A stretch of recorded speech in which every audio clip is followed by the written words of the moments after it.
بسم اللہ الرحمن الرحیم۔ السلام علیکم۔ Tariq Javed Khokhar advocate law for you channel کے ساتھ چینل کو سبسکرائب کر لیں، لائک شیئر کومنٹس کریں اور اپنی رائے کا اظہار بھی کریں۔ تو ابھی ہم بات کر لیتے ہیں جی، ایک تو لطیف کھوسہ صاحب نے آج جو جیل کے اندر جو نیب کی تفتیشی ٹیم نے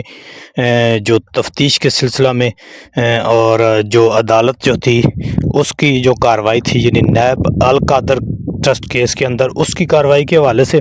ساری ڈیٹیلز بتائی ہیں۔ ایک تو اس کو ڈسکس کر لیتے ہیں اور ان کا جو کلپ ہے وہ بھی سنا دیتے ہیں کہ اس کی ڈسپوزل کے حوالے سے کیا بتایا انہوں نے۔ ادر ٹرسٹ کیس ہے، اس کو جو بھی پیسہ آیا تھا اس کی ڈیٹیل تو میں پیچھے ایک ویڈیو میں بتا بھی چکا ہوں کہ وہ کہاں سے پیسہ آیا، کیسے آیا، یعنی ان اتھرائز طریقے سے نہیں آیا، اتھرائز طریقے سے آیا، تھرو بینک آیا، تھرو جو ایک کیا کہتے ہیں کہ لیگل ٹرانزیکشن آیا، اور سپریم کورٹ کے جو اکاؤنٹ تھا ہیڈ اس میں آیا، اور وہاں سے وہ جو ہے اب یہ نگرانوں کو دے دیا گیا ہے تاکہ نگران جو ہیں حکومت یہ بھی اپنا جو ہے وہ کھاتا پورا کر لے۔ یعنی ایک واحد پی ٹی آئی اور عمران خان کی حکومت تھی جس نے اس سارے کھیل میں سے کچھ اپنے ذاتی مفاد میں ایک روپیہ بھی نہیں آیا استعمال کیا، اور نہ ہی اس سے اپنے ہاتھ کالے کیے ہیں۔ اس کے علاوہ اس میں سے میرا خیال ہے کہ ہر کسی نے اصل میں درد